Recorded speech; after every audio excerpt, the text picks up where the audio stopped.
Well, you need a highlighter? What are you doing? You thumbing through this thing? Go to page 4, clause 5. Hey, buddy, this is TV today, Junior. Let's go.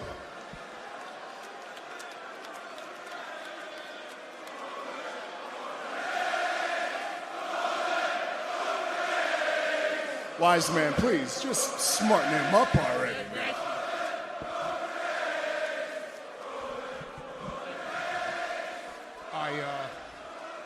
I know what you're looking for, and it's in there.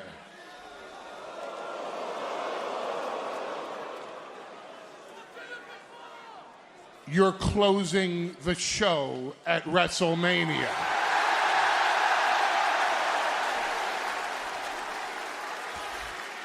You get to live your dream of all dreams, CM Punk. You are a WrestleMania main eventer.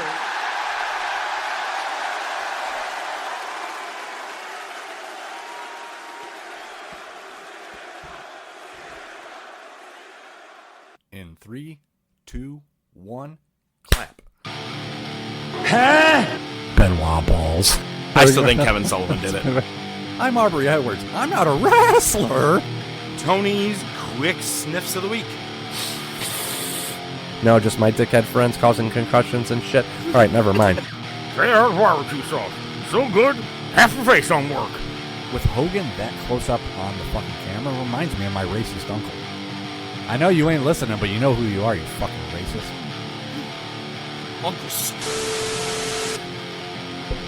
Oh my God, for real, don't tell me that's his name.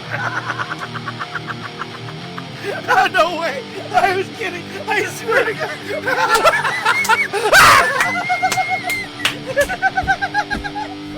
I'm scared. It was just the first thing that came to my head. It was the first thing. Welcome to the Top of Wrestling with your hosts ODM and the Professor.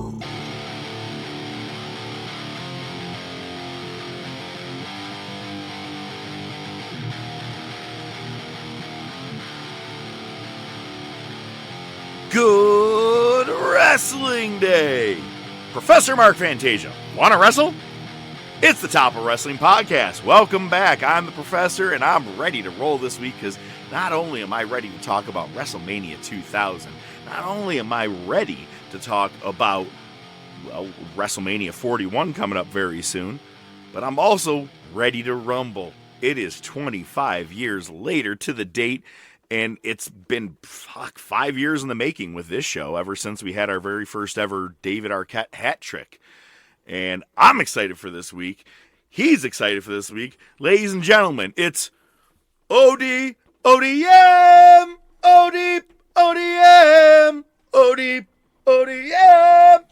I'm not going to go as long as they do. What's up, man? Yeah, please don't. That's awesome that you brought that up. That particular segment I have long notes on because I really want to spend some time to talk about that. The Roman one? What's that? With Roman? No.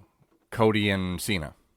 Okay, well, because they did well, it with the other Roman one Reigns too on SmackDown, where they kept calling him, they doing that song. I'm like, I got it. It was good. Stop. Very good, very good. Collaborate and listen. All right. Well, I'm ready, man. Hey, let's dive in. We got some news. We got a lot of fun stuff to talk about this week, and wrestling is not fake. I'm going to say that right now. Do we get to unretire the hat trick bumper? Hey, we could. We could absolutely. It depends. You have to actually say David Arquette. For this week. Okay. We'll see what we do, squirrel nuts. All right, look it. If you guys go to a wrestling show and if they are willing, any wrestler is willing to take your phone and do a picture for you, be grateful and don't be a prick or a bitch. Morgan Moore went a touch too far. What was it? Was that in what country was it? Was that when they were in Brussels? Or was it after I believe that? So. May have been that. I don't know. she touched Punk multiple times, and one of them I thought she grabbed his ass, but I think it was like a lower back. But did you see when he turned and actually said to her, I'll punch you in the fucking face. It's kind of like Reservoir Dogs. I'm going to shoot you in the fucking face. But then she did it to Cody. She grabbed onto him and wouldn't let go. But then did you see that she had another interaction was with Dom as well? He told her to go fuck herself. Yeah, he turned around. It's like, go fuck yourself. I mean, look, good-looking chick. I get it. But if you did that to any fucking female talent, you are thrown out of the fucking building. Oh, yeah. So, I mean, it's a catch-22. You could blame a lot of people, but Linda Hogan is just blaming Hulk Hogan for all their family mess. Wasn't she banging someone younger than Nick? Probably. They're fucking white trash, dude. Oh, my God. With money. I was hurting because the video comes out, and it looked like she got punched in the face. But I made the mistake of drinking my Gatorade while watching this. I thought it was just going to be a sad thing. And I went to take a sip, and it was at the exact moment. She goes, Terry's the reason for our family. I haven't talked to Brooke in 10 years. And today I went to get Botox, and it bruised my face. Oh, my God. That's where I should not have taken a drink, is when she mentioned her Botox going wrong. Oh, dear shit. So she's not doing well. Yeah, it doesn't seem like it. And then Brooke did put something out there. It was like this long, we've talked about this, like when Twitter isn't enough characters, they just write it out in Notepad and take screenshots and post it. That's what everybody It was does one now. of those. It was like 4 or 5 screenshots just going on. Basically, like politician talk almost, like, I'm not saying it's all their fault, but it's kind of their fault. And you know what I mean? It was wishy-washy. Well, on the positive side of things, on the opposite of that, Ricochet and Samantha Irvin, so she's Samantha Shea, they tied the knot last week. I saw that Karrion Kross and a lot of people were there. They did the photo with everybody. Yeah, I think Titus was it Titus O'Neil in that picture? Yep, I believe he was there. Yeah. There was a cool fireworks display that I saw that actually happened, which I liked. Good for them. I still don't like him. I still think he's Bitch O'Shea. Makes me want to puke. Puking's for pussies. I puke all the time. I'm not a pussy. Why does it look like your finger is in your ass? Because it is. Because it is. All right, hang on. I got to ask before we even dive in. You finished it.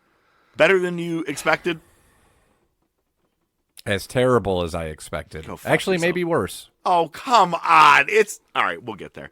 All right, man. I had to put this in there. I'm going to give him the credit because he said it best, and I 100% believe it. Cody is a great face right now. He is over as fuck. Do we feel like we're getting stale with him? Sure. But that's just because we're us. The overall population is happy with him.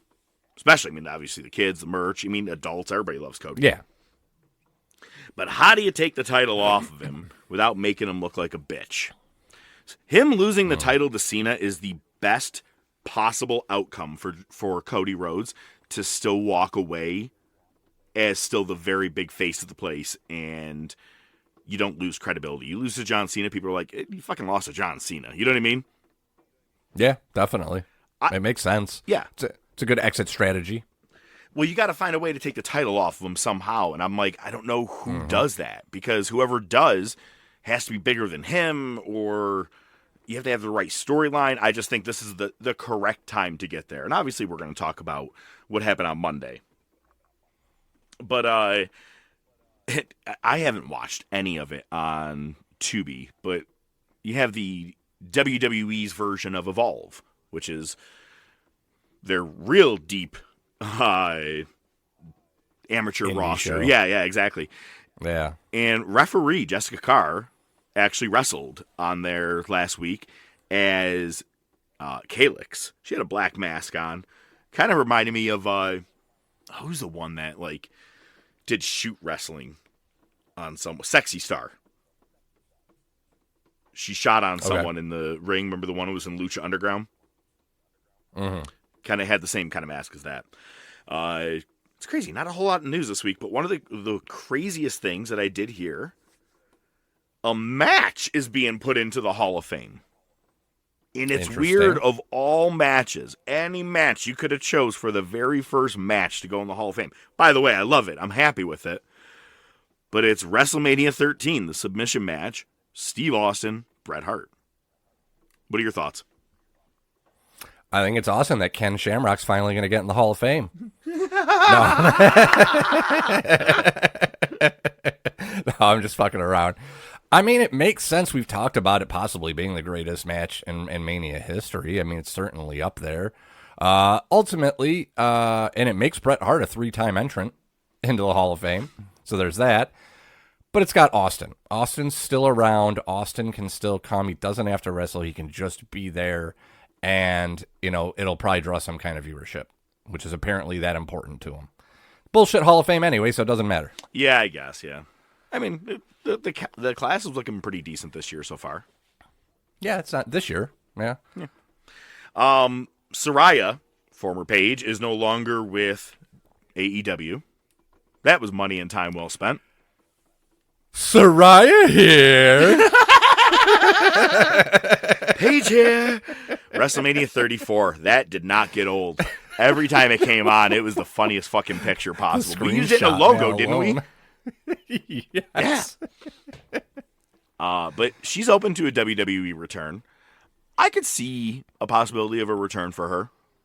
Man, be great Got timing. that stink on her. Where? Which part? Well, I don't know. I mean, Xavier's there. You know what I mean? Like, he was in the same fucking video. You can't shame one and not the other. I can shame anybody I want, and I'll shame them both. All right. Well, I will rule you. All right. Karrion Kross is in the final year of his current WWE contract. He's going to get renewed. There's no way that it's not going to be a renewal anytime soon. It'll happen probably between now and SummerSlam. I would say a contract gets renewed. He's I don't know what the word I want to say. He's liked on TV. People enjoy his segments. Not just us. I mean, it's across the board. Everybody's happy with what he's doing. So hopefully he resigns. Yeah, that would be nice. I'd like to see him do something meaningful with him. I did send you that video of Alexander Hammerstone doing that move. It didn't look as bad as you made it sound. It did look like it would bust a knee or two. Yeah, his legs, the front, the bottom part of his legs got caught under him, but I mean, he's probably pretty flexible. So, yeah, I'm sure it hurt like a bitch when it happened. Do you remember Von Wagner at NXT? Barely. Exactly. Last week. Look, this is what you do. You take someone who has been an indie wrestler and never on TV and you make him a security guard. You don't take someone who was on a TV show and make him a security guard. But that's what Tony did last week on Dynamite. Von Wagner was a security guard. They're not going to notice it. Don't worry. Everybody noticed right away, actually. But then he debuted as Cal Bloom, his real name, on Ring of Honor. That internet show. Oh, God. Anyway, I'm not sure. I've been kind of, scanning through NXT a little bit here and there. Have you seen, there is a team right now that I am 80 to 90% sure is purposely doing a pubic enema parody, or they just really are like, wow, these jerseys are dope. We should really wear this all the time. Like, they really look like pubic enema. I'm going to have to search it out. Yeah, no, I haven't seen them. Oh, it's bad. It's real bad. I mean, there was like a tag match they were in last week. And as soon as I saw him, I go, holy shit, is that Rocco Rock? I mean, they don't have the same hair or anything, but it's the clothing's there. With Dynamite and Collision, not a whole lot really that's been going on, even though that it is the go-home show tonight for Dynasty this weekend. But a really cool shot. Like, I'm not exactly sure what the name of the lady is. I had to write it this way, but Toni Storm was dressed up in the ring where she was wearing like a blue denim shirt and she had like the red bandana in the hair, like the one that would, like the lady that. Yeah. What is that? Is that a cleaning lady thing? Is it a? I don't know what the fuck it is. I can't remember what. I forget what the name of it's called. It's something the Riveter. Okay, Hold on. so Go ahead. while you're looking it up, Yeah. Toni Storm was dressed as that in the ring doing a promo on Collision. Rosie the Riveter. Okay, there it is. I'm like the cleaning lady. Nah, that's You could have just not said that part out loud. Didn't I tell you to shave your mustache? Cleaning lady. Never mind, that's the toy. Anyway, so she was dressed as that in the ring, and they had a really look at. I'm gonna give credit when the credit is due. How you do a certain fucking segment. I thought this was cinematically done well. She's in the ring, just one spotlight. Everything is fucking dark, and she's doing this promo. And then, who is it? Megan Bain? Is that the person that she's coming up to face? Yeah. Takes her out, and the camera almost barely moves. It stays solid. And then Bain just comes up and rises herself into that spotlight where she was. And I go, now that was done very well. The only things Tony gets right, Tony Khan, are Toni Storm segments. And I want to know what kind of control she has creatively, because She probably has it all, just like everybody else there. yeah, that's true. Did you see? Maybe you even sent it to me. I don't know, but it was the Thunder Rosa and Toni Storm promo with And Moxley's tonight, wife. I forget her name. yeah, and tonight we are Thunder Tits. I loved it. They were supposed to be Thunderstorm, is what they were going to be. Yes, because Thunder Rosa had the shirt on. Yeah, Right. And then she goes, I've decided we are Thunder Tits. Yeah, and Renee Paquette could barely fucking keep it together. Paquette. Yeah, Yeah. it was great. Again, I want them to at least address, or at least her address. Yeah, my husband is walking around with another lady all the time. We don't talk about it. It's fine. He's walking around with Marina Shafir all the time. Anyway, on SmackDown, I can't say that it was a purposeful callback to AEW with All In and the glass spot for Jack Perry, but Right. Drew McIntyre saying he got glass in his eye, Punk walking by after it happened, it was a nice little nod. I liked it. And, I mean, really the biggest thing that happened on SmackDown, and we know, is the triple threat contract signing. And, again, the Roman Reigns. It was a lot. And I was like, you got it on the first one. At least they didn't do Seth Rollins' song that long. Thank God. I loved the promo. Rollins being like, we did this, we did that. Who's we? What is this we thing? I'm the one that built this. I go, oh my God, he didn't need a title. He's I can't believe I'm actually that big a Roman Reigns fan, like with his stuff. I just wish he was around more and not a part-timer. You know what I mean? Like, Right. he actually did just about as an amount of time in wrestling as The Rock did. Rock came in at 97, was gone by 2002 doing movies. Roman was in it, 2013? Or, 12, 13. Oh, yeah. And then, went part-time. About the same time. However, Punk comes out. You got Heyman there, and Heyman does it's there. It's in the contract. It's what you were looking for. And he gets his WrestleMania moment. Or main event. Very cool coming from Paul Heyman. The only advocate that was for CM Punk. Kissing him on the head. Yeah, just it seemed like there was the storyline to it, or the actual character of it, but there's also the realness to it, man. Like, nobody wanted Punk, and he was like, this guy could be your ECW champion. You could make something big out of him and build a brand around him. And then they fired Heyman for listening in on that one call, or not listening in on that one call, or whatever it was that time with Stephanie. I liked it. It was very cool. But my favorite part was when Roman said, now you have to acknowledge me. Did you see Heyman? Yeah. Hey, don't do it. Don't do it. I was like, what? It's funny because Bully Ray put up a thing. He said that he thinks a giant swerve would be Seth aligns with Paul. Yeah, I think I brought that up last week, I think. Yep. Maybe I forgot it was Bully Ray that said it, yeah. And ChatGPT actually fucking said it too. Someone put up a thing, who's going to win at WrestleMania, and ChatGPT actually said Seth Rollins will align with Paul Heyman. I'm like, I don't like it. I don't like it. No. Paul has only been with so many people as a manager. The Curtis Axel Right. one and Ryback, I'm going to let those slide.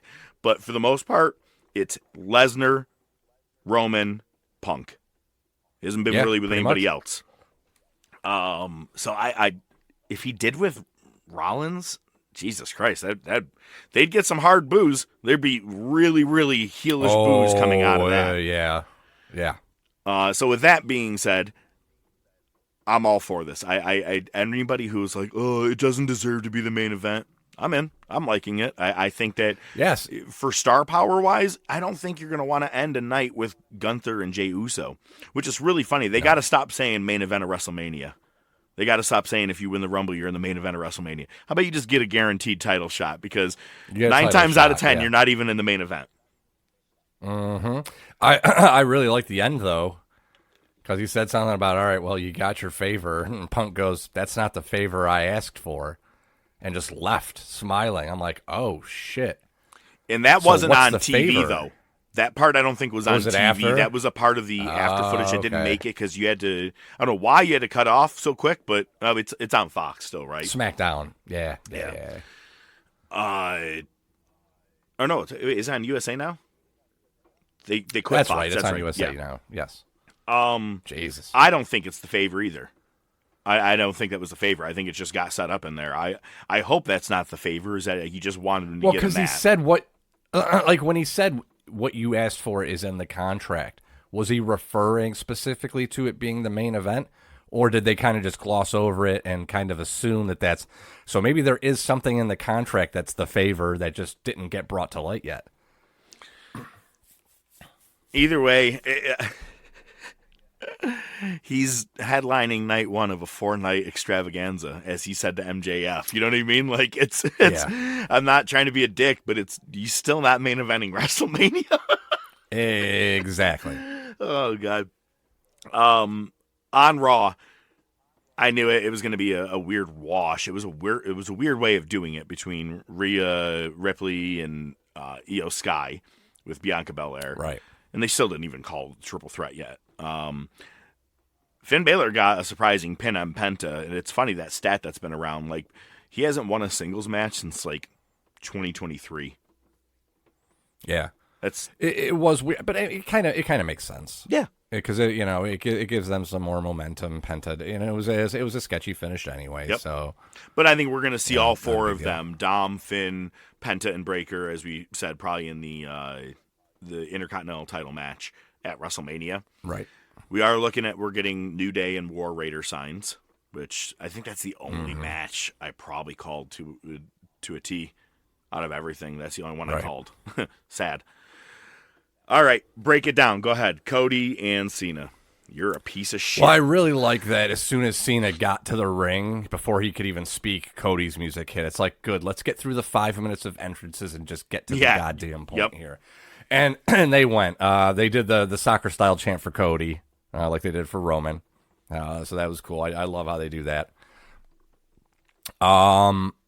So Cody starts off, and he basically says, "Here, let me give you some ideas to talk shit to me." He calls out his lisp openly, and he's like, especially with words that start with S in it. I don't know, like Stardust. And he goes, "How about this? I have an arm tattoo, but it's on my neck." That one was a big one. And then he says, how about I got booed in a company I created or helped create." Yep. AEW. That was a good one. And he goes, "Hey man, we used to ride together listening to Pancho and Lefty." And I'm like, I don't know what that is. I had to look that up. It's a song by Merle Haggard and Willie Nelson. Interesting. Yeah. I have to check it out. Throw it in at good. the outro. Cena basically says, "I'm going to bury you just like I buried everybody else." Like he goes, "I bury mediocrity." He was actually leaning into that. Everybody says I always bury talent. I don't know. I don't bury talent. I am talent. I bury mediocrity.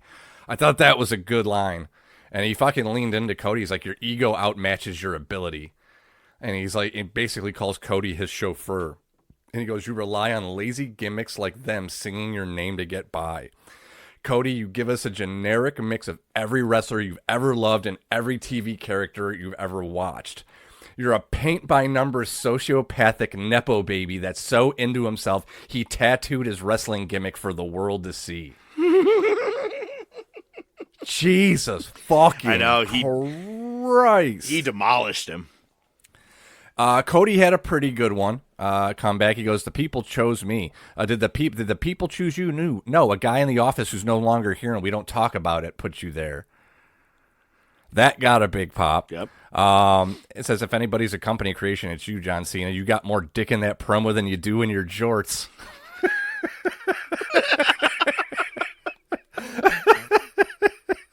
Solid. That was pretty. And then he said, "You're still my hero, but you're also a piece of shit." Yep. It was fucking great. Cena comes back. He goes, "You had to realize because you had to leave WWE because you realized your best can't wipe my ass. I build empires for billionaires. All you've ever done is stole money from their kids." Boom, boom, and he just goes, "See you at WrestleMania, champ." And Cody stops him and he goes, "Hey, never have the fans yelled at me, 'You can't wrestle.'" That was my favorite one. And as he said, I go, "They haven't. You're right." Yeah. So yeah, what a fucking promo. Heel Cena really turned it up to 11 here. Fantastic back and You got forth. the crossroads. And then the crossroads to Cena, which the only I don't liked about it was the sell. It took too long for him to hit him. Cena should have been able to escape that. That's a nitpicky thing, but it's still, still I've kind of always bugs thought me. that it's like when Sting would do the Scorpion Death Drop. He'd hold someone there Right. for 30 seconds. I'm like, you could get out of that.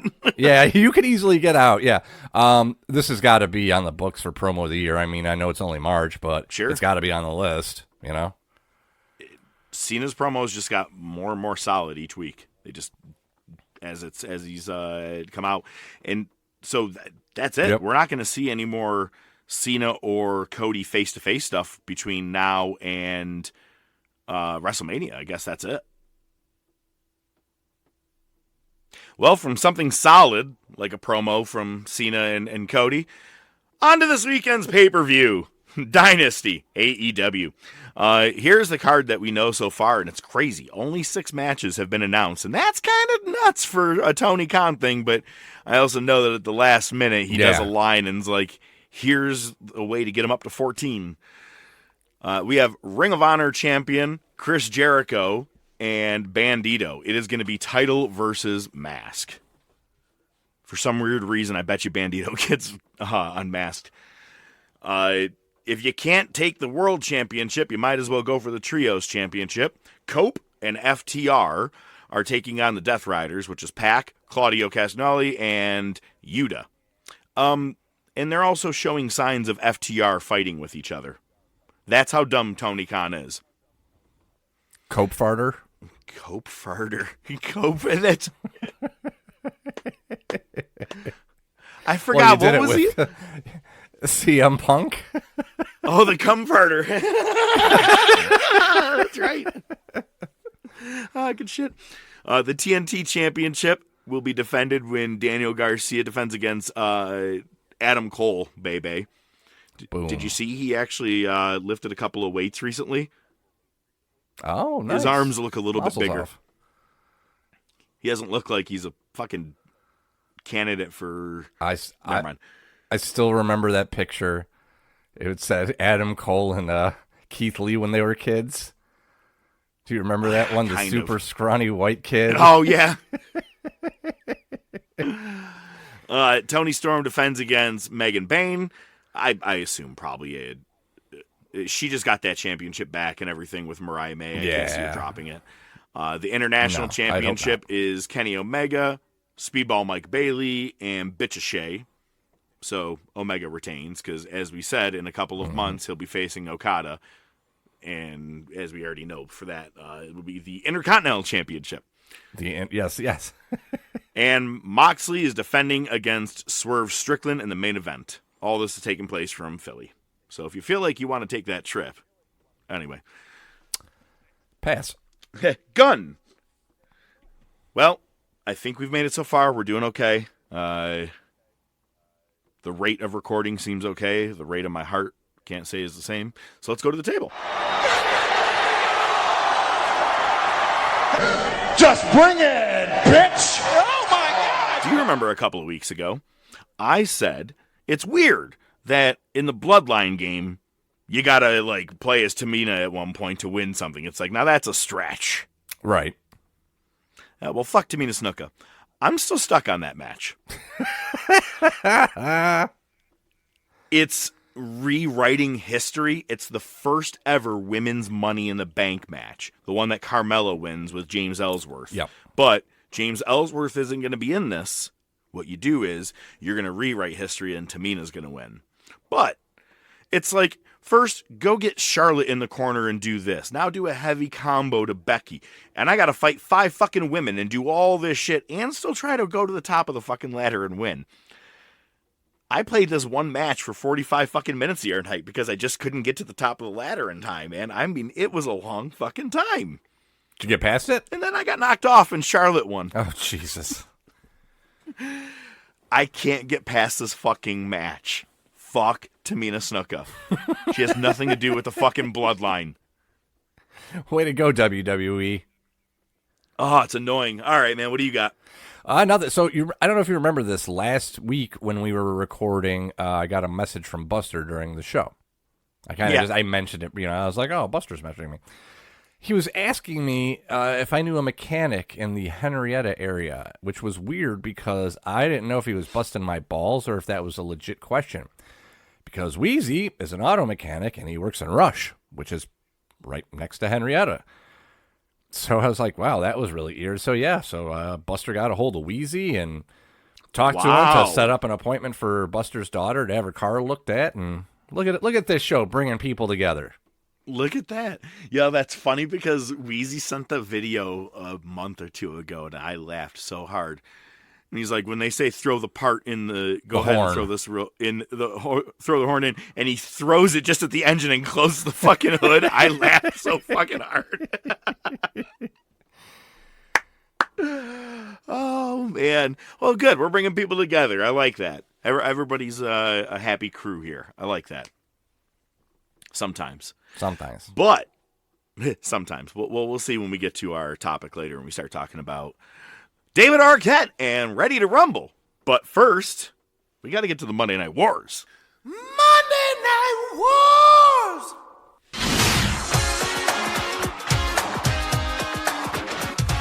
I don't know where the sidewalk slammed Buchanan on top. Oh my! Will they win? No.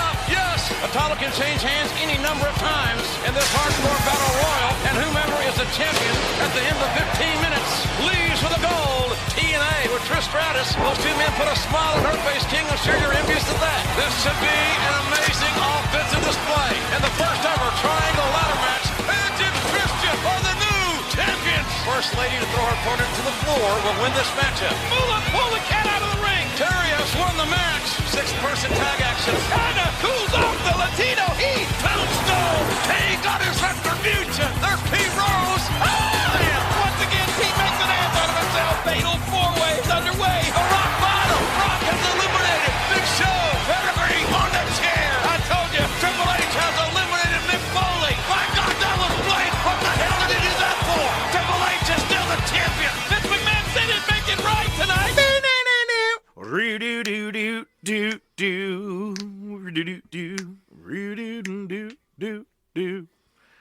It's kind of like Andy Bernard doing the WrestleMania theme, but it's WrestleMania 2000, baby. Yeah. Okay. As I do every time when I like to tell you, I was there. I wasn't Where you there were? at this one. Oh.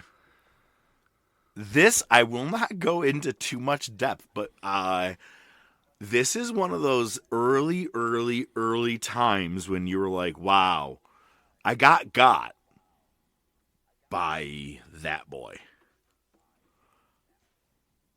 I invited everyone over for a big fucking party to watch it. Everyone was planning to do it. And then that day of, everybody went over to that boy's house, who was supposed to be coming to my place, by the way, too. So he's always been a So I had to twat. watch it. Yeah. And I watched this motherfucker by myself. Sadly. I say sadly, right? But then I'm also like, you know what, man? I enjoyed the fuck out of this WrestleMania because I wasn't interrupted by anybody. It was all mine. You know what I mean? WrestleMania, I don't like to get fucked with. Yeah. Whiskey Man came over one time and he's like, so what do you think? You want to go out and smoke? I'm like, yeah, when the event's over. I'm not fucking moving. So, no, it was one of those times where it was kind of a bittersweet. You know what I mean? I was like, that's cool. All right, well, fuck all you anyway. I'm going to sit here and watch this, and I got all the pizza to myself. Well, that's another anybody nice off. thing about it was, yeah, you didn't have to fight anybody off with the pizza. Yeah, 8 months from now. Is when it happens. 8 months. We're going to get there. All right, man. WrestleMania 16, which has never been called, but it's WrestleMania 2000. I still fucking hate that they didn't. No one calls it 16. It's weird. Yeah. This is the night that had not one singles match. Mm-hmm. Which, well, hey, man, it got everybody on the card. Technically, it did. The women's? Mm-hmm. Yeah, okay, so there wasn't one good singles match. All right, man, it was April 2nd, which is, holy shit, today. Look at that. Look at that. It is this day in history. 25 Go years for it. ago. Just a real quick note, like I said last week, there was a Nitro this week, but it was just like a retrospective they did, so we're not watching it, but it won't be long until David Arquette shows up. So there's that. You know what that means? Hat trick! Hat trick! All right, WrestleMania 2000's at the Pond in Anaheim. Lillian Garcia sings the anthem. Wasn't too fucking bad either. One of the more famed performances, just because it was just their ring announcer, you know? I loved hearing her always sing it, to be honest with you. She always did a good performance. And I just watched a video of her on Chris Van Vliet, and she gave him his flowers. She was like, you are the only one that really lets people tell stories. She goes, you do it in a very awesome, unique way, and it's not about you. And he goes, it's weird because the name of the show is Insight with Chris Van Vliet. She goes, it has nothing to do with me. But it was a very respectful conversation between the both of them. Listen to her show with him. I can't put him over enough. But yeah, watching her do this is the first time I think we've actually seen her do the national anthem on WWE television, at least during the wars. What's the name of his podcast? Insight with Chris Van Vliet. Very good. Another note to take here for myself. So Not a sponsor. not a sponsor. Should be, but not. No, don't listen to his show. Listen to our show. Anyway, the show opens up with Bull Buchanan and Big Boss Man versus Godfather and D-Lo with Ice-T. Pimpin' easy, man. Pimpin' easy, man. Yep, that's all I pretty remember. much all. That's pretty much all he did. And then at one point, he was at ringside when the match started with the hose, and he literally just walked to the back. Yep. He's like, SVU, y'all. See you on Thursday nights. I got a tryout. Yep. Buchanan hits a top rope leg drop for the pin. Okay. Obviously, they're trying to give this guy a push. I'm sure it'll last. We see Stephanie and Triple H in the locker room, and Stephanie has the women's title. She won it from Jacqueline on SmackDown. Yep. With the help of DX, obviously. They show a clip from Heat earlier in the day. Tim White instructing everybody that's going to be in the Hardcore title battle royal. It's a 15-minute time limit. The titles can change hands multiple times, and it's next. This is the famous one. This is one that I hold high in my heart for hardcore matches. Not that it was good. There's the spot at the end that I just love. But it's also a So brutal. shit show, man.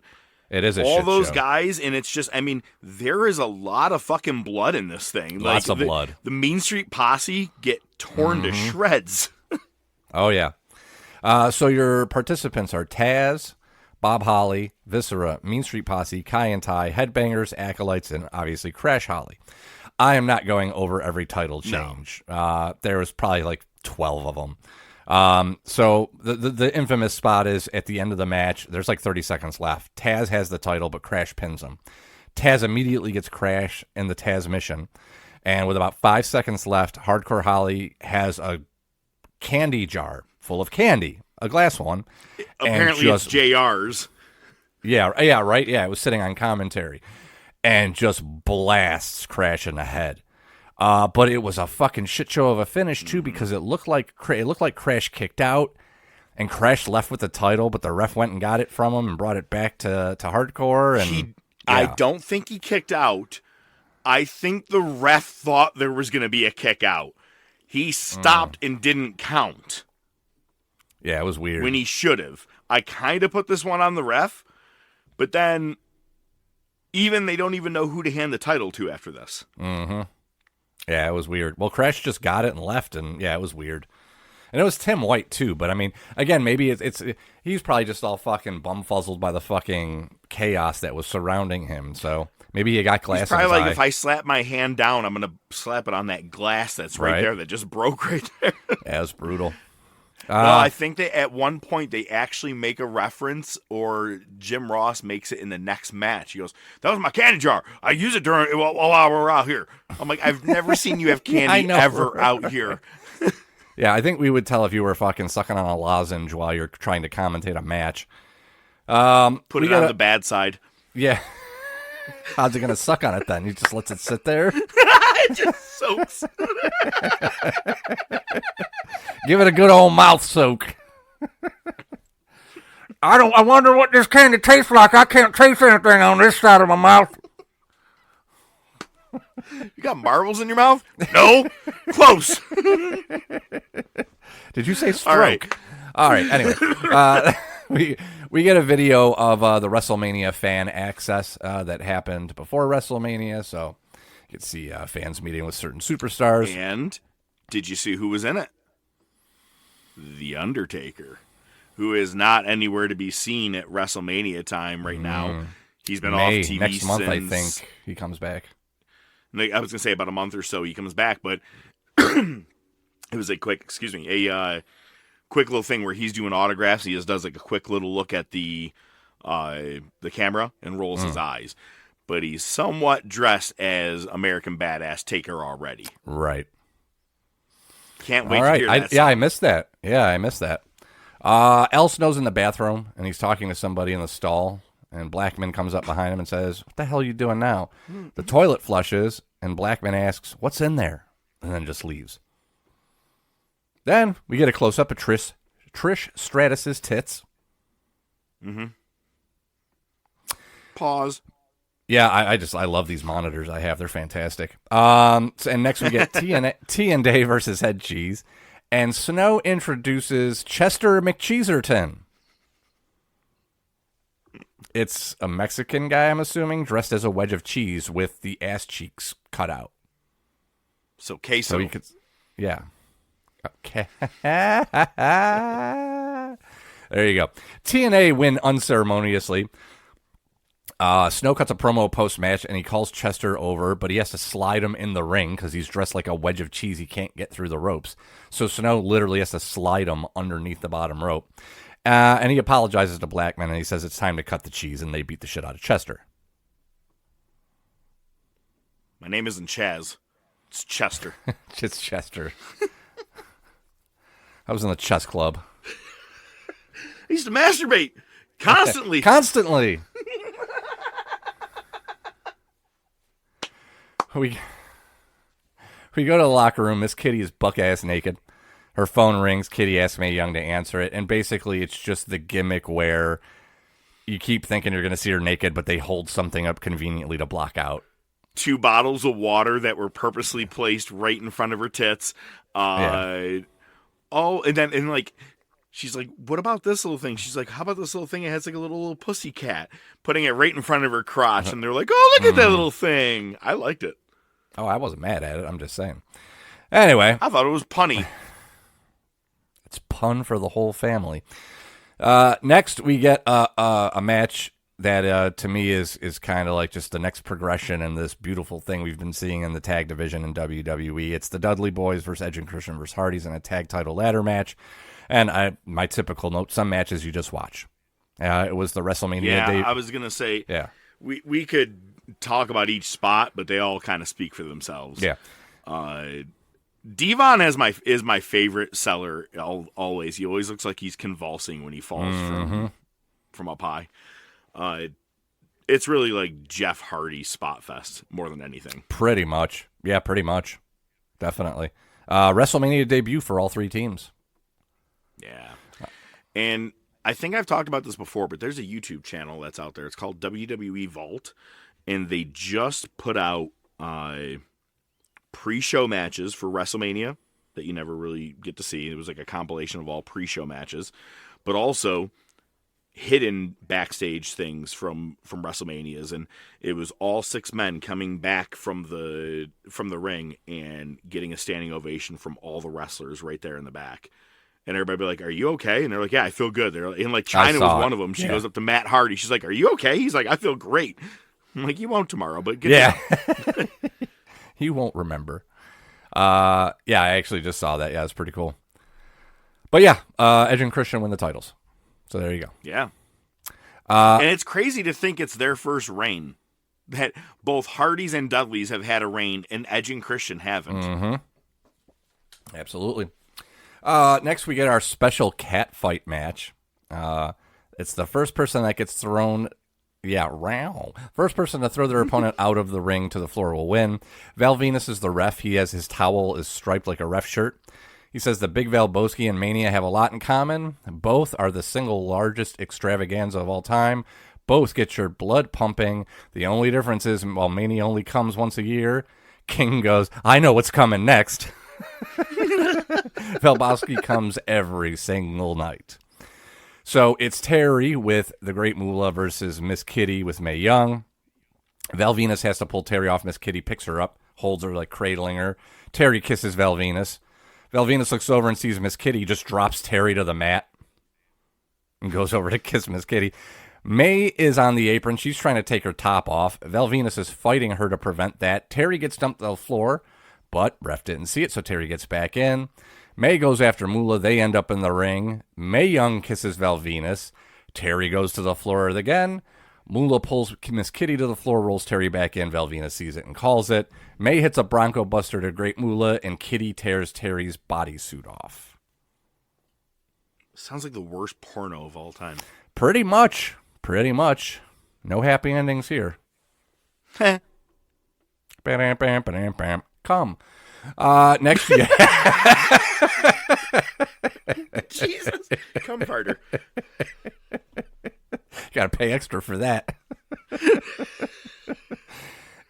Eddie Guerrero with Malenko and Saturn. Eddie asks if Malenko saw the twinkle in Chyna's eyes. And he says, Chyna can't take my Latino heat. I'm going to lay all my Latino heat on her tonight. And Chyna's watching on TV acting grossed out. So it's Radicals versus Too Cool and Chyna. Chyna grabs Eddie by the balls and press slams him. Threatened me with a good time. And pins Eddie for the win. It's the Radicals' first Mania, and they lost to Too Cool and Chyna. Yep. Fucking great. We get footage of some fan winning a WrestleMania contest, very similar to the Publishers Clearinghouse. So there's that. Angle versus Benoit versus Jericho, the two-fall triple threat match. I mean, again, some matches you just watch, you know. First falls for the IC title. Benoit pinned Jericho, so Benoit's the new IC title holder. Angle uses the title on Jericho, but Jericho's able to hit a lion salt to Benoit to win the European title. So Angle didn't get pinned or submitted at all, lost both titles. Yep. I love this match. I've always been a fan of it. Mm-hmm. Very solid. And the thing is, Angle, for being a relatively new wrestler, still, he's doing good work in the ring. And Benoit and fucking Jericho have been wrestling each other for probably 10 years at this point. I was just going to say, who have been going at it about a decade, at least in Japan ECW. Jinx! So, I 100% agree. And Angle's in there with them. Mm-hmm. Like, he's been at it the whole time. I thought it's a solid match for all three of them for WrestleMania debut. Absolutely. Yeah, solid. I'll wait till the end. Road Dogg and X-Pac with Tori versus Rikishi, Fatu, and Kane. Bearer rolls Tori into the ring. Kane teases choke slamming her, but instead shoves her into the corner, and Rikishi stink faces her. Kane hits a tombstone to X-Pac for the win. Too Cool come to the ring. And then the San Diego Chicken comes into the ring, and the commentary is like, oh, Pete Rose is going to die tonight. They have a dance party, and Kane starts choking the chicken. Phrasing. But it's not Pete Rose in the chicken outfit. Because Pete Rose comes running into the ring with a baseball bat to attack Kane. Rikishi stops him, choke slam to Pete Rose, stink face to Pete Rose. And now Pete Rose is dead. Goddamn Pete Rose allergies. We see Michael Clark Duncan at ringside. Green Mile just came out recently. Yeah. Big Rock fan. He's hyped as fuck. Hey, boss. And then they show Martin Short. And it's hilarious because he almost looks like he doesn't want to be on camera. And then I see some fan behind him making faces. And I realize it's not just a fan. It's fucking Screech. Yep.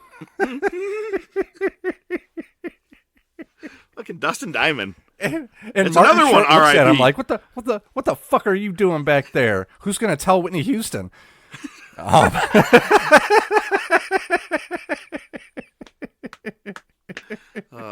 Nice reference. Oh boy. We get our main event. It's The Rock with Vince versus Big Show with Shane versus Mick Foley with Linda versus Triple H with Stephanie. Fatal 4-way elimination match for the world title. At one point, JR calls a move. He goes, I gave him a headbutt right to the head. You think? Where the fuck else would he headbutt him? Yeah, but you can headbutt someone in the crotch. No, I know. I kid. I got you. Big Show gets eliminated pretty fucking quick. And he actually, believe it or not, doesn't come back. Foley gets the 2x4 with the barbed wire, but Triple H is able to get it away from him. Foley kicks out of a pedigree. Triple H hits a second one on a chair this time, and Foley's eliminated. So it's down to Rock and Triple H. Foley and Linda are heading to the back, but Foley goes back to the ring. He gets the 2x4 wrapped in barbed wire, hits Triple H. Sign sighting. Hi, Mom. You asshole.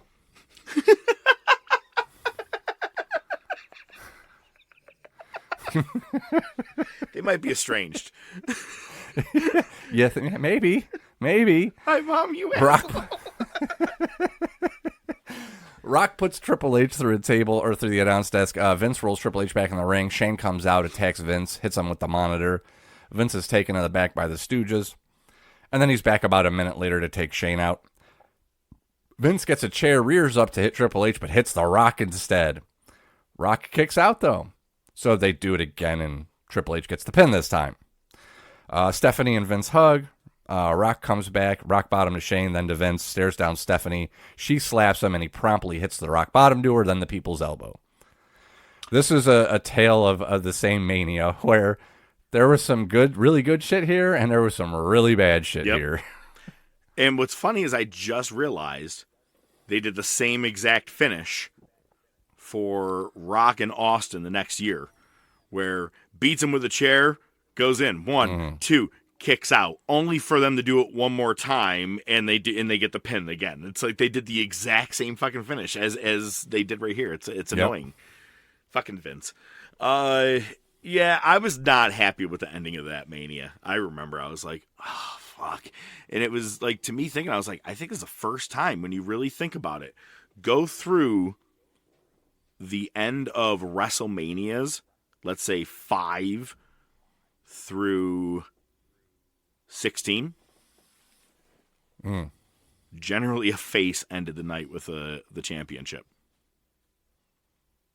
Or even 4. Macho Yeah, it 3, makes sense. 2. I mean, every night, actually, when you really think about it, all the way 9 could have been Yoko, was Hogan. Then you got Bret Hart. Then you had Diesel was still your good guy. Shawn Michaels won it. Then you had Undertaker. Then you get Steve Austin. Steve Austin again. Triple H is the first heel in WrestleMania history to walk out of WrestleMania with the championship. I don't think that gets talked about ever. Wow. Interesting stat. Thank you. Never really thought about it. I think that's what pissed me off that night is I actually remember that going, fuck, I hate that this was the ending. And I was like, I had to tell myself, this is the first time. That's okay. All right. Maybe that's why. All right. But yeah, interesting stat. You're welcome. Yeah. Professed. Sure. Let's Professor go to Mark Raw to Fantasia LA. on a podcast. The Prof. After these messages. We'll be right back. Great new site for meeting people. How does it work? FriendFace works along the same principle as a cold or a terrible plague. But it's not disgusting germs that FriendFace spreads, it's friendship. Each FriendFace page is like a petri dish filled with friendship germs. When you stick your face into the dish, you may come away with millions of other people attached to your face. That's right. It's basically a diseased face of friendship. Just sign up with FriendFace by giving us all of your personal information.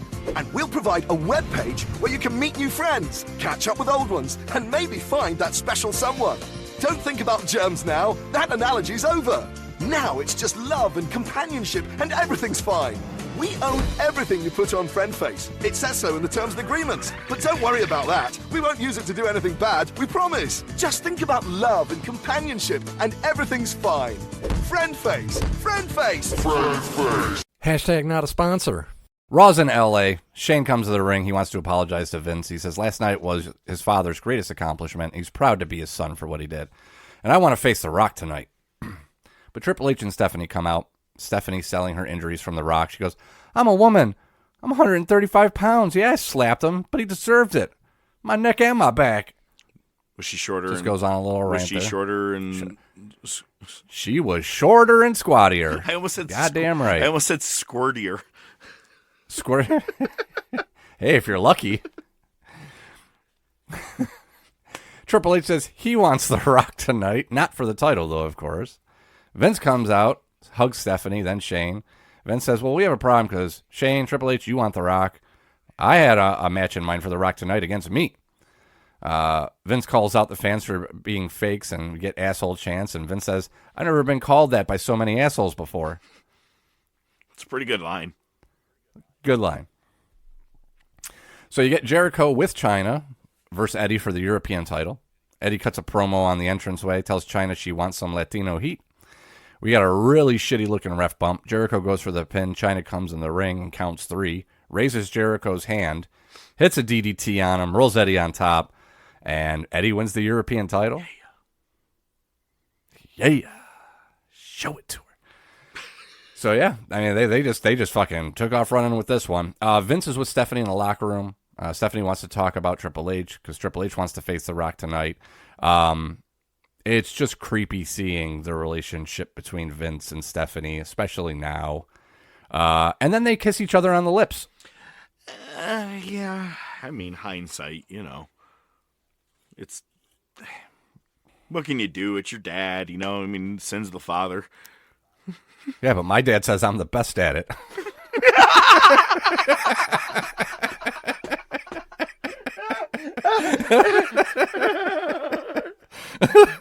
National Lampoon's Vacation.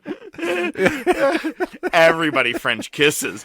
Yeah, but my dad says I'm the best. That, and then later on with the Vegas Vacation. Come on, baby, show him that move Daddy taught you.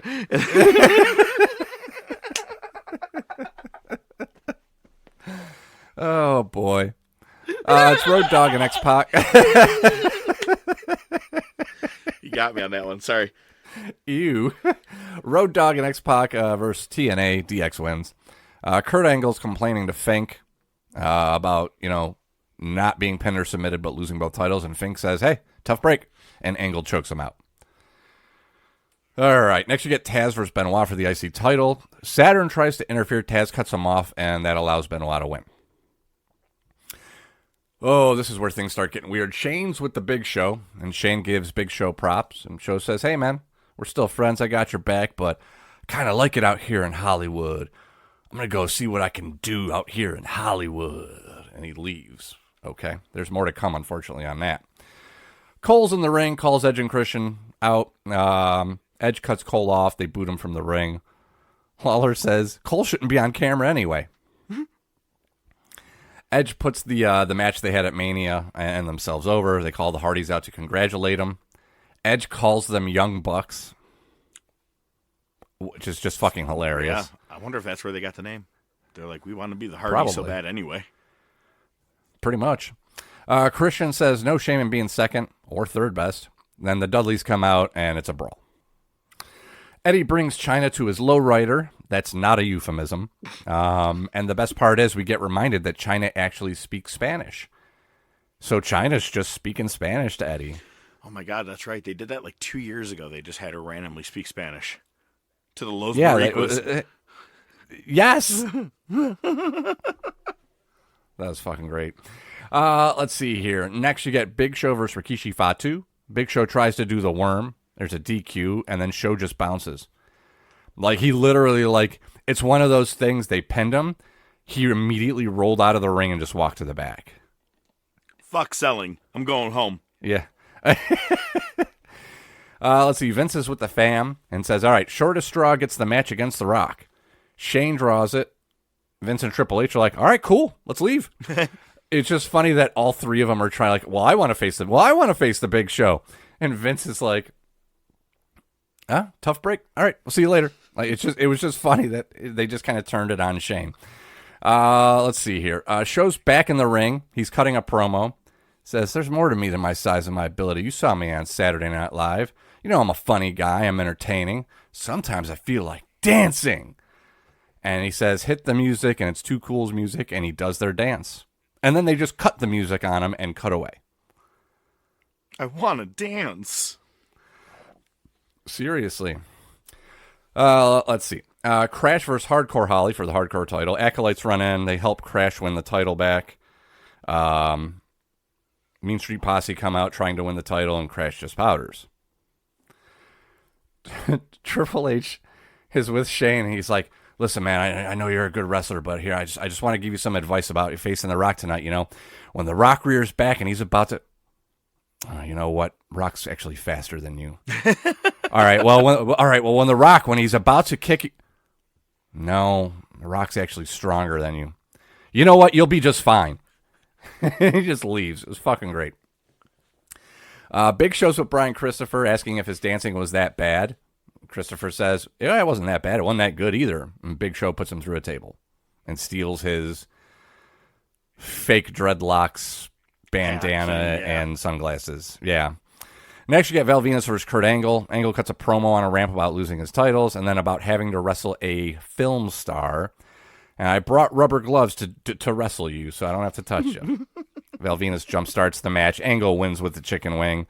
You know, something I noticed here, I don't think Angle's used the ankle lock yet. No. Yeah, it hasn't shown up yet. I bet you it's going to happen when he starts facing Benoit a little more. Mm-hmm. Yeah, it makes sense. All right. And next you get Kane versus Bull Buchanan. Buchanan tried to do a top buckle springboard, like he got shot into the corner and he was going to try to like jump up to the top rope and then do something and just completely ate shit. Yep. It was fucking brilliant. Solid.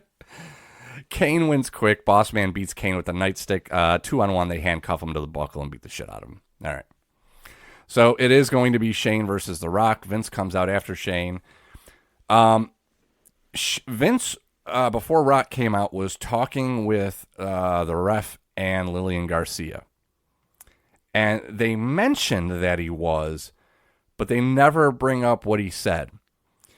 I am guessing that the premise behind this was that he was going to say it was a no DQ match. Because this certainly was a no DQ match, right, even if they didn't call it out. All right.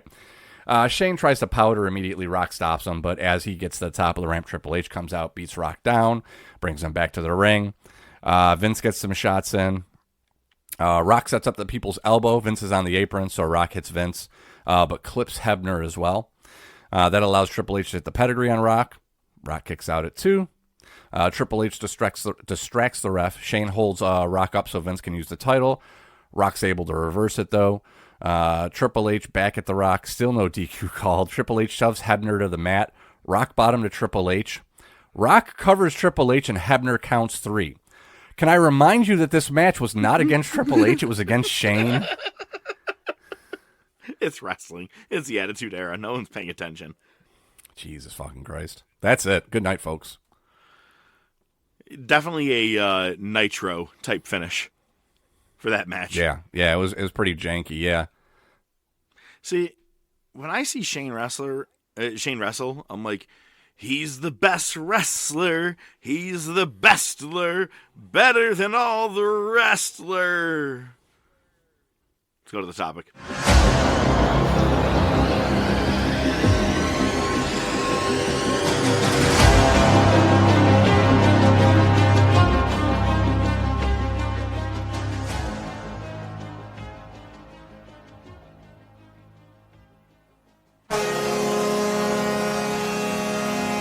David Arquette won the world title!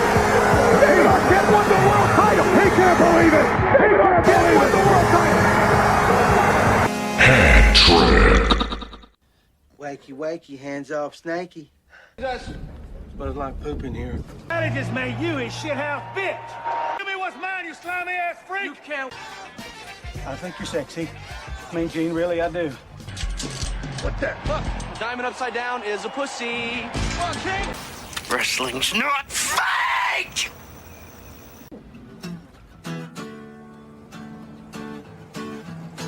Running with the devil. Running with the devil. Break it down, mama. I live my life like there's no tomorrow. All I've got, I had to steal. She stole it. I don't need to beg or borrow. Yes, I'm living at a pace that kills. Running with the devil. Running with the devil. Oh, yeah.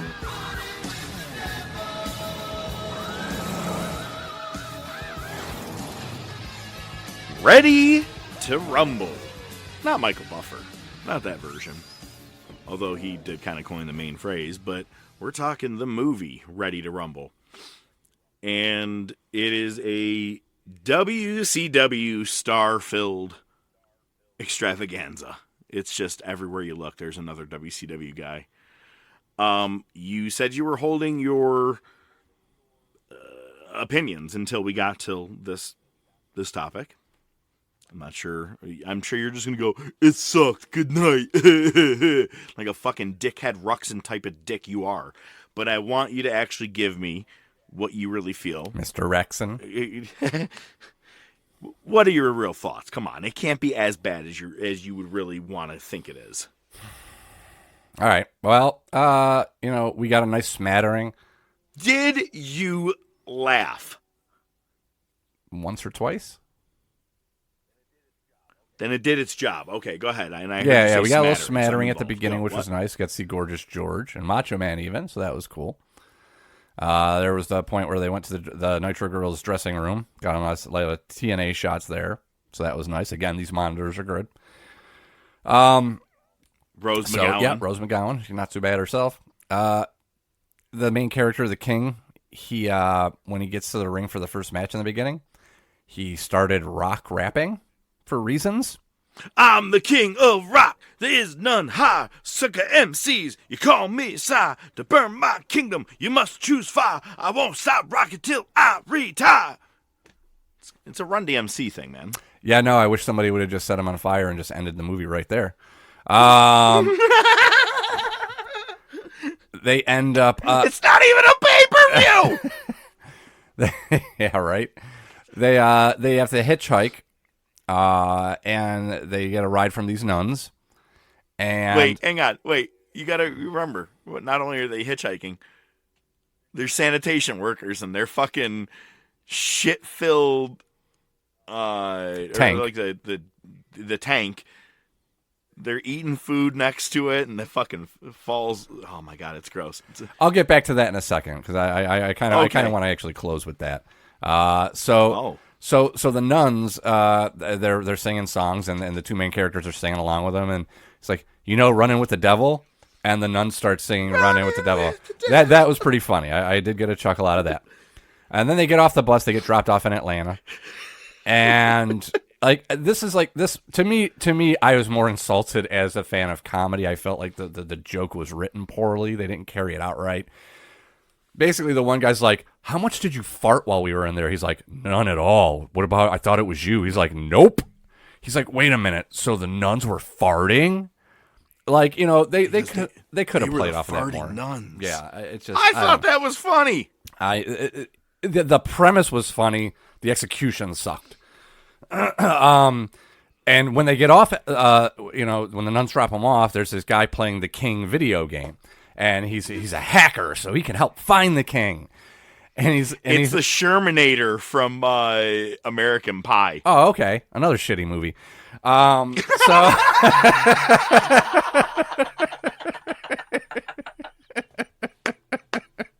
Like you never fucked a pastry. Go on. Yeah, but it was a strudel. Yeah, Daddy says I'm the best. Pillsbury says I'm the best. And he says, yeah, exactly. He says it says something about puking. He's like, no, I can't puke. My dad says puking is for pussies. And then they go to his house, and he's like, he made another reference to, oh, my dad says that makes you a pussy. So they call him back later to get more info, and he's on the phone. You just hear his dad yell from the other room, "Get off the phone, pussy!" I laughed at that. I gotta go. My dad says talking for pussies. So I did get a chuckle out of that. It was, obviously it was cool to see the wrestlers. Seeing Sid and Saturn crying was, a little bit. Hey, why wasn't Bill DeMott there? That would have been humorous. Oh, nice. So yeah. So anyway, basically, Diamond Dallas Page dies at the end. Spoiler alert. Yeah. Like Zeus. Basically, it was almost the same fall Zeus real. took, right? Maybe more. Yeah. So there is the scene you mentioned. It's at the beginning. They just got done clearing a row of porta potties at like a construction site or something, and they're eating their lunch sitting on the tailgate of their sanitation truck, and ass juice is dripping from the truck while they're eating it. They never call it out. And you know what?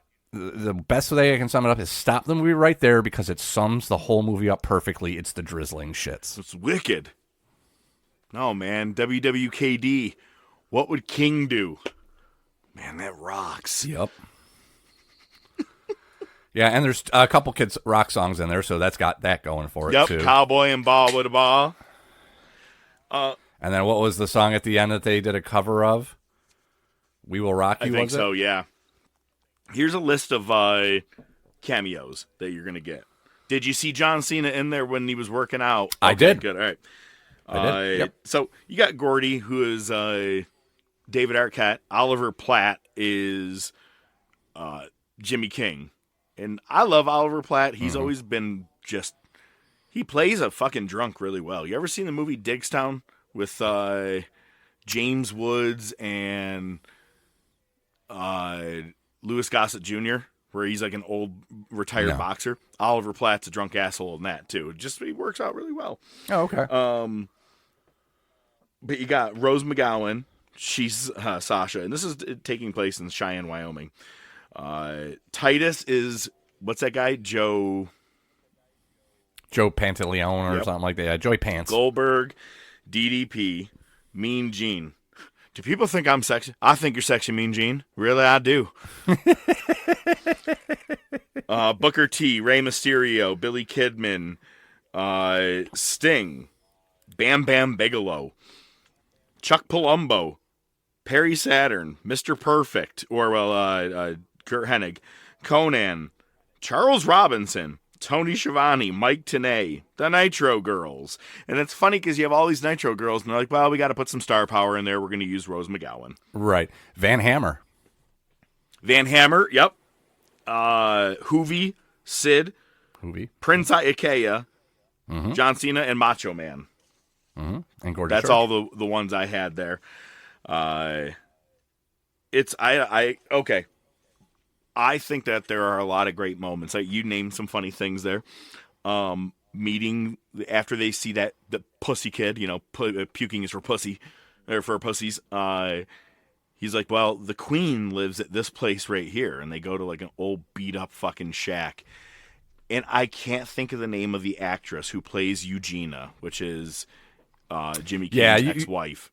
Yeah, you've seen her in other stuff before. It's just, I couldn't pull it. She was on that show, Sabrina the Teenage Witch, when I was a kid. I remember that. Oh, nice. But she is just straight up trailer park trash. Everything you could think. And then he hangs out with scumbags. Okay. And what about any other known associates?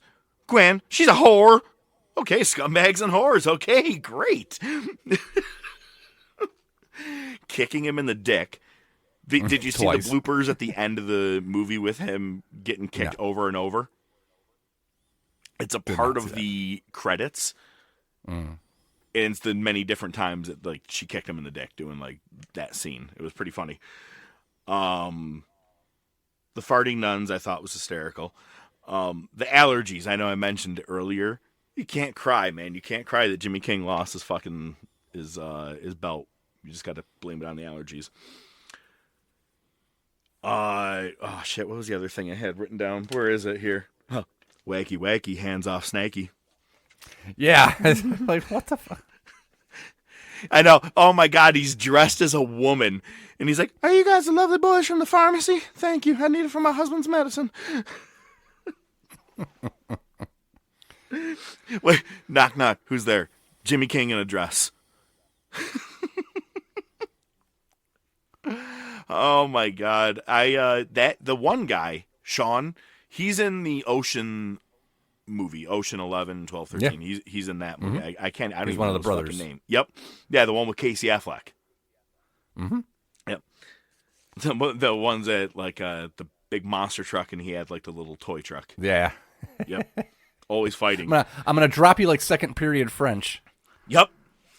Now I like Ready to Rumble. I mean, yeah, I think it's a perfectly good nod to wrestling, to be honest with you, because they keep some kayfabe to the event, right? Kind of the same as, I'm not going to say the same as No Holds Barred or Body Slam, but both do keep to the kayfabe side of things about winning a championship and shit, right? It's right. Not that there's predetermined, right?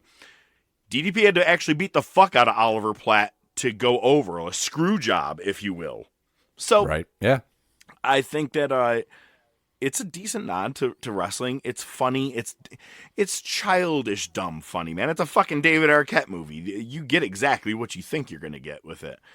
But I don't think it's bad.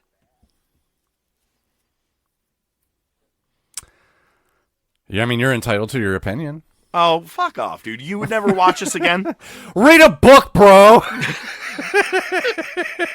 Sal Bandini, wanna wrestle? Okay, Sal was kind of funny. Especially in the hospital, you think they're about to kill him. Yeah. He still doesn't.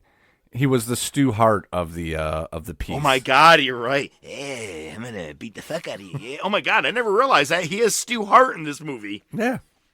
No the shit. Dungeon. That, like I said, I think it's pretty funny. That, and then you got the funny certain quotes. You're a Jimmy King fan. I'm a Jimmy King fan. We should hug, and then fucking Sting just punches him in the face. Okay, that was the third pop, actually. Yeah, Sting punching him like that was the third pop, yeah. That, and then the a diamond upside down is a pussy. After that, every time I ever saw DDP come out with the diamond, I'm like, is it a pussy? like I said, it's not exactly, it's not a Caddyshack, okay? It's not a National Lampoon's type movie. It's not up there. It's not even Cannonball Run. But I think it's better than Cannonball Run. At least the second one. If you had to have a hole drilled in your head to release pressure, this might be a good movie to watch afterwards. For what reason? To bleed out? So you don't have to think. You can still drool all over yourself and chuckle here and there. I guess we have different taste in movies, man.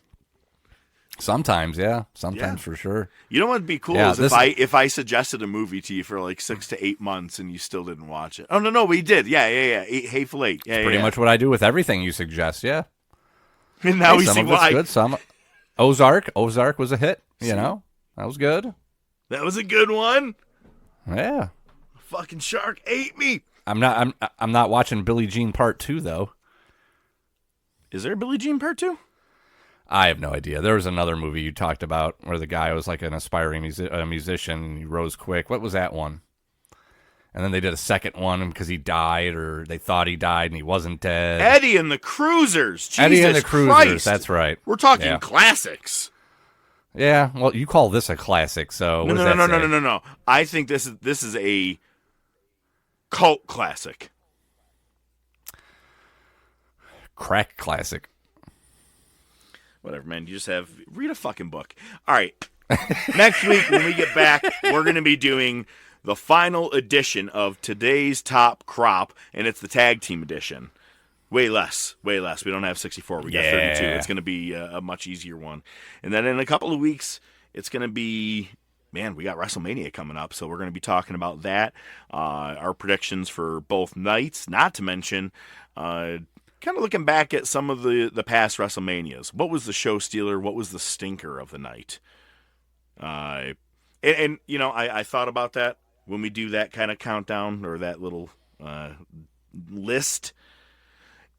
2 nights, it counts as one. So whatever was the stinker out of both nights.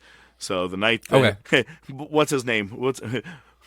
Rick Boogs, when he broke his leg 4 minutes into the match. That was probably the bad part of the night for that. Yeah, I think so. Oh, man. Well, we'll be back next week. I'm the Professor. I bid you a farewell. He is ODM. I don't know. Every week I toss it over to him for thoughts, and he always goes, I don't have much, but let's see what he has. Thanks, Professor. I got to say that one of the nice things about this show is that we've kind of turned it into we still focus on wrestling, but it's kind of turned into a hodgepodge of kind of just like pop culture with the references we do, movies, TV shows, music, all that stuff. And I'm very grateful for that.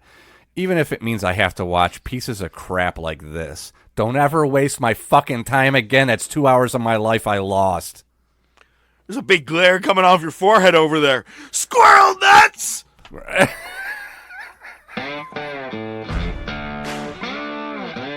Top of Wrestling Podcast is brought to you by The Top of Wrestling Podcast. Your hosts are the Professor Mark Fantasia and ODM, the Doc Joe Rizzo.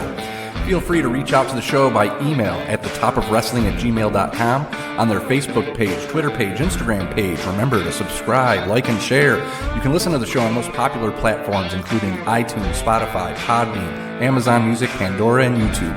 Without your continued support, it would be just some guys talking wrestling, which is pretty much what it is anyway. Good night, folks.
I think the biggest thing that could be helpful is that maybe we try everything we can to not step on each other's dicks. I'm talking to me, by the way. I do it too sometimes, but that's fine. I got go ahead, yeah. I was just gonna say I got a quick story. We'll see what it's worth, but so I don't know if I've ever talked about a dude Q. We call him Q. He's one of Mike's buddies. Real cool dude. He lives behind the house across the street from Wheezy. Right? And Q is like he's friends with Bishop and sorry, I was trying to do the movie Juice. Q. I went too far. Oh, okay. Thanks for that. Didn't you just tell yourself not to step on my dick? That's some funny shit. Anyway, Q's a cool dude. I like him a lot. Super cool dude. He smokes. He runs a smoker a lot. He's always cooking good shit up. Plays darts with us, and he was over at Wheezy's the other day, and he was playing darts with us. And the thing about Q is he's short, right? He's not quite, mini Abdullah the Butcher short, but he's short enough that you're going to see him and be like, damn, that dude's short, right? Right. And you know how we are. I know you and I are the same, that the more you like somebody, the harsher you're going to get with busting their balls. Yeah. Right? And every once in a while, I'll pull out that line from the Pavarotti-looking dude from Great White Hype. You stunty little dwarf. I'll just fuck. Like, usually when I'm playing against him and he's kicking my ass, I'll throw that out there just to fuck with him, right? And other than that, I don't bust his balls. I don't think I do anyway, about his height. But the other day we were playing darts, and it was me and Q against Wheezy and Whiskey Man. Mm-hmm. And I think we were playing our third game, and we both started off hot. And Mike started busting his balls. And I go to Mike, I go, hey, man, with the way he's shooting, you're going to have to be like Q at a urinal. Stay on your toes.